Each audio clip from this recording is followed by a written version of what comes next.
Matinee show is brought to you by Livogen tonic. थकान और कमजोरी से दे आजादी।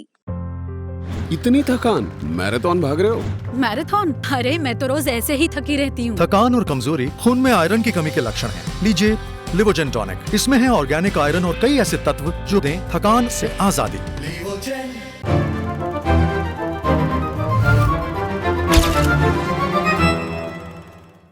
नमस्कार, मेरा नाम है दिव्यांशी और आप देख रहे हैं मैटिनी शो। आज के हमारे सेगमेंट का नाम है स्पॉटलाइट। 25 मार्च 2021 म्यूजिक वर्ल्ड में एक घोषणा हुई, एक बैंड बंद हो रहा था।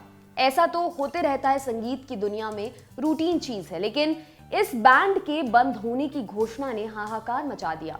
दुनिया भर के संगीत प्रेमी सदमे में आ गए। बैंड का नाम था स्ट्रिंग्स, जिसका 33 सालों का सफर खत्म हो रहा था। लोग भावुक होने लगे, यादों को खंगालने लगे। स्ट्रिंग्स एक पाकिस्तानी बैंड था जिसकी भारत में भी धुआंधार फैन फॉलोइंग थी। स्ट्रिंग्स के गानों की ऑडियो कैसेट्स आज भी आप में से कई लोगों ने किसी अलमारी में संभाल कर रखी होंगी, जिनका भले बरसों से इस्तेमाल ना हुआ हो, लेकिन फेंकने की हिम्मत नहीं होती।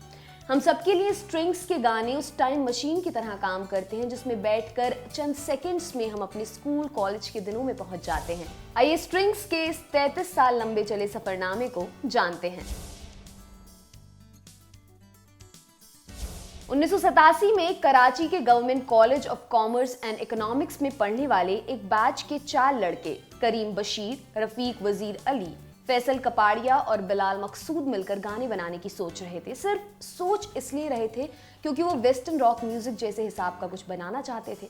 लेकिन उस वक्त पाकिस्तान में क्लासिकल धुनों को ही सुना जाता था। ऐसे में वाइटल साइन नाम के बैंड का गाना आता है, दिल दिल पाकिस्तान, और पूरे देश का ट्रेंड बदल जाता है। उसको देख अपने अंदर एक अलग म्यूजिक को छुपाए कई कलाकारों को हिम्मत मिलती है। इनसे इंस्पायर होकर फैसल, बिलाल आदि की चौकड़ी को भी मोटिवेशन मिलता है। साल 1988 कॉलेज में फेयरवेल फंक्शन चल रहा था। करीम, रफीक, फैसल और बिलाल स्टेज के पीछे गाना गाने की बारी का इंतजार कर रहे थे। शो के होस्ट ने आकर पूछा, आप लोगों को किस नाम से बुलाया जाए, और बिलाल के दिमाग में जो पहला नाम कौन था वो उसने बोल दिया, स्ट्रिंग्स। उस वक्त उन चारों ने सोचा भी नहीं होगा कि कॉलेज परफॉर्मेंस के लिए रखा ये रैंडम नाम भविष्य में उनकी पहचान बनने वाला था। जब फैसल, बिलाल, करीम और रफीक ने कॉलेज में गाने गाए तो समा बांध लिया। क्राउड रिएक्शन को देख उन्होंने सोचा, क्यों ना इन गानों को रिकॉर्ड करके रिलीज किया जाए। इस काम में मदद की बिलाल के पिता अनवर मकसूद ने। अनवर मकसूद ने ही उनके लिए गाने लिखे थे। यहाँ जो लोग अनवर मकसूद नाम से वाकिफ नहीं हो, उन्हें बता दें कि अनवर साहब पाकिस्तान के मशहूर राइटर, एक्टर और कॉमेडियन हैं। इनका एक परिचय और है जिससे शायद आपके दिमाग में इनका चेहरा फौरन आ जाए। वो है कि अनवर मकसूद जी ने ही मशहूर Pakistani comedy show loose talk लिखा और प्रेजेंट किया था, जिसके एक एपिसोड में निकला अबे साले मीम पिछले दिनों काफी पॉपुलर हुआ। इनकी बात फिर कभी, आज इनके सुपुत्र के बैंड की बात है। तो जब एल्बम रिलीज करने की इच्छा बिलाल ने अनवर साहब को बताई तो उन्होंने फोन मिलाया अपने दोस्त मंसूर बुखारी को, जो उस वक्त म्यूजिक कंपनी EMI रिकॉर्ड्स के हेड थे। मंसूर साहब को गाने पसंद आए और 1990 में रिलीज हुई प्यार से फिर, जब से तुमको जैसे 14 गानों से सजी एल्बम स्ट्रिंग्स। सर किए ये पहाड़ पहली एल्बम काफी चली तो 1992 में स्ट्रिंग्स ने अपनी दूसरी एल्बम बनाई, स्ट्रिंग्स 2, लेकिन 13 गानों को समेटे इस कैसेट की कुल लंबाई 54 मिनट हो रही थी और उस वक्त एल्बम रिलीज करने के लिए 60 मिनट चल सके, इतने गाने होना जरूरी था। तो समय का कोटा पूरा करने के लिए बिलाल ने अपना एक पुराना गाना सर किए पहाड़ भी इसमें जोड़ दिया और एल्बम रिलीज हुई। कुछ दिनों बाद मार्केट रिपोर्ट्स आई तो पता चला कि ऐन वक्त पर जोड़े इसी गाने की वजह से ही लोग कैसेट ज्यादा खरीद रहे हैं। गाना बम्पर हिट हो गया है। मार्केट में स्ट्रिंग्स की कैसेट्स तो खटाखट बिक रही थी, लेकिन शक्ल से उन्हें काफी कम लोग पहचानते थे। लोगों की नजरों में आने के लिए सबने फैसला किया म्यूजिक वीडियो बनाने का। एल्बम के सुपरहिट ट्रैक सर किए पहाड़ का वीडियो बनाया गया, जिसे डायरेक्ट खुद बिलाल मकसूद ने किया और गाने का वीडियो पाकिस्तानी चैनल्स पर थोड़ा बहुत चलने भी लगा। सब कुछ सही चलने लगा था, लेकिन फिर भी चारों स्ट्रिंग्स मेंबर्स इस बैंड के भविष्य को लेकर आश्वस्त नहीं थे। सबने संगीत के सफर को खत्म करना तय किया और अपनी अपनी पढ़ाई पूरी करने का फैसला लिया। फैसल पढ़ने के लिए अमेरिका जा रहे थे तो बिलाल ने उनसे कहा, क्यों ना तुम MTV एशिया के हेडक्वार्टर हांगकांग अपना म्यूजिक वीडियो देते चले जाओ। क्या पता वो चला दें। फैसल ने ऐसा ही किया। हांगकांग में एमटीवी के ऑफिस पहुंचकर उन्होंने वीडियो दे दी। वहां पहुंच फैसल को पता चला कि सर किए ये पहाड़ भारत के क्लब्स में धूम मचा रहा है। लोग इस ट्रैक के दीवाने हुए जा रहे हैं। एमटीवी ने न सिर्फ गाना एयर किया बल्कि फैसल का इंटरव्यू भी लिया। मगर बैन खत्म करने का फैसला तो फाइनल ही था, तो फैसल फ्लाइट पकड़कर अमेरिका चले गए। यहाँ एमटीवी पर सर किए पहाड़ आने के बाद इंडिया में और ज्यादा पॉपुलर हो गया। सालों तक बजता रहा, लेकिन स्ट्रिंग्स अब खत्म हो चुका था। कुछ साल बाद बिलाल एक विज्ञापन बनाने वाली कंपनी में क्रिएटिव डायरेक्टर बन गए और फैसल भी एमबीए कर जॉब करने लगे। 8 साल बीत गए। नया दौर और नया मिलेनियम 2000 जमाना आ गया। कॉलेज के स्ट्रिंग्स बैंड के लड़के अब नौकरी पेशा घर गृहस्थी वाले हो गए थे। सब संगीत से दूर जा चुके थे। बिलाल ने तो अपना गिटार भी बेच दिया था, मगर जैसा कि किसी सयाने शायर ने कहा है, मिट्टी जैसे सपने ये कितना भी पलकों से झाड़ो फिर आ जाते हैं। दौर बदल रहा था। पॉप कल्चर का जमाना आ गया था। हिंदुस्तानी पाकिस्तानी अब शकीरा ब्रिटनी के भी म्यूजिक से भली भांति परिचित हो चुके थे। ऐसे में बिलाल और फैसल ने अपनी नौकरियां छोड़ स्ट्रिंग्स को दोबारा जोड़ने का सोचा, लेकिन करीम बशीर और रफीक वजीर नौकरी छोड़िए अंधा रिस्क उठाने को तैयार नहीं हुए।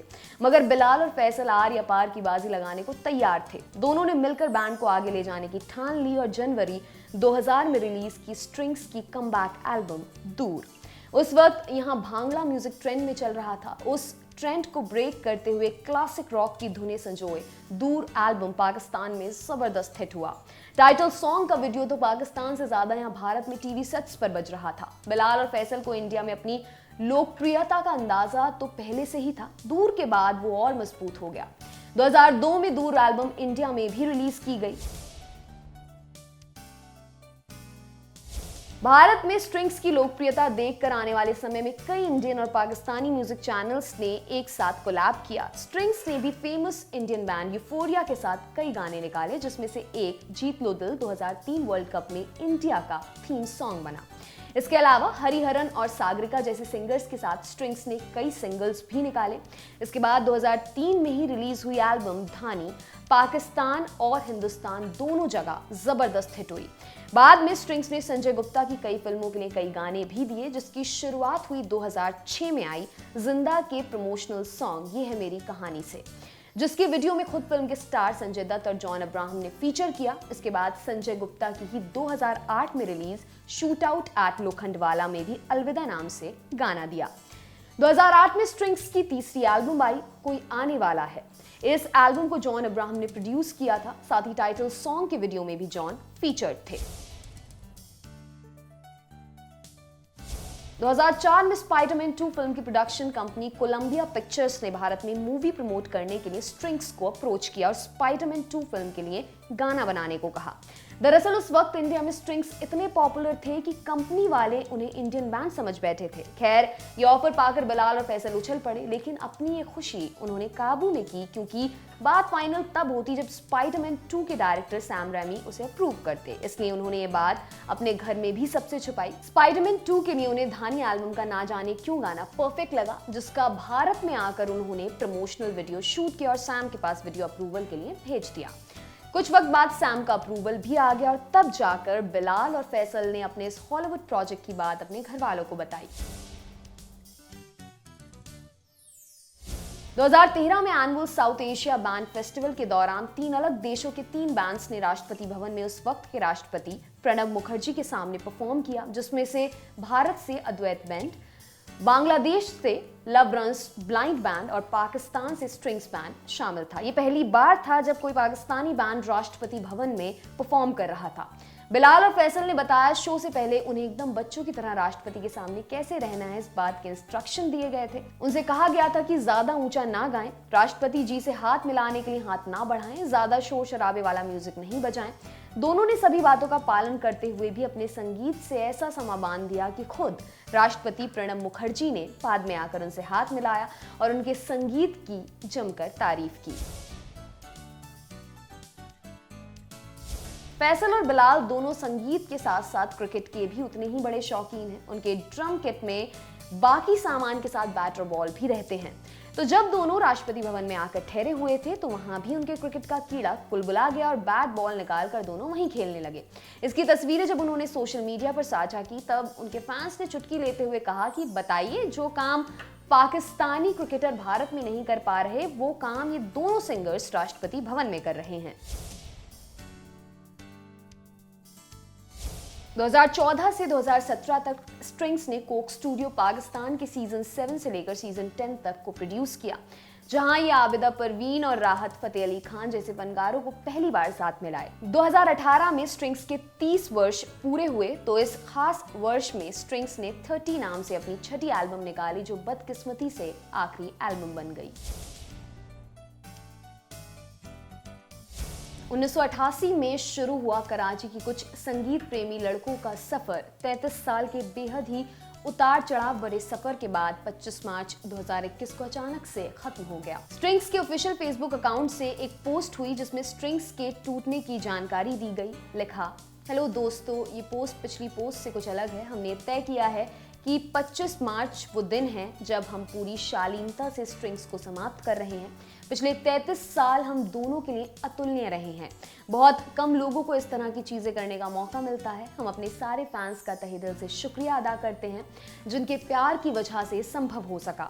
उम्मीद करते हैं आपका हमें दिया प्यार ज़ाया नहीं होगा। भले बैंड औपचारिक तौर पर अब नहीं रहेगा, लेकिन हम लोगों के बीच जो अटूट रिश्ता है वो जीवन भर कायम रहेगा। भले जिंदगी हमें कहीं भी ले जाए, आप सबका बहुत बहुत शुक्रिया। इस घोषणा के होते ही लोगों में अफसोस की लहर दौड़ गई। लोग इस बैंड से जुड़ी अपनी अपनी यादों को साझा करते हुए दुख जताने लगे। स्ट्रिंग्स भले ही बंद हो गया हो, लेकिन उनका अतुलनीय काम संगीत प्रेमियों द्वारा हमेशा हमेशा सराहा जाता रहेगा। आपके लिए तमाम जानकारी लाए हैं हमारे साथी शुभम। आज के लिए बस इतना ही। देखते रहिए दी लल्लन टॉप। शुक्रिया। अब रोज दोपहर 12 बजे लल्लन टॉप लाएगा मैटनी शो, सिनेमा का कंप्लीट शो, जहां सनसनी नहीं सेंस होगा।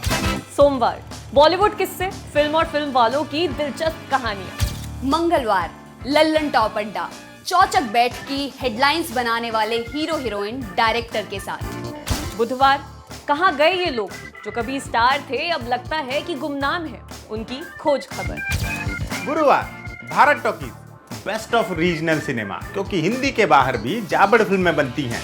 शुक्रवार स्पॉटलाइट, हफ्ते की सबसे बड़ी सिनेमा न्यूज के हर एंगल पर फोकस। शनिवार को होगा बरगद, फिल्मों के महारथियों से तसल्ली से लंबी बात, सुकून और समझ के साथ। और रविवार को होगी सिने वेला, वेला यानी कि पीरियड, कक्षा, क्लास। ये क्लास लेंगे लल्लन टॉप के सिनेमा एडिटर गजेंद्र। क्लासिक फिल्मों और सिनेमा पर, इसके हर पहलू पर विस्तार से बात होगी। तो रोजाना दोपहर 12 बजे देखिए लल्लन टॉप का मैटनी शो।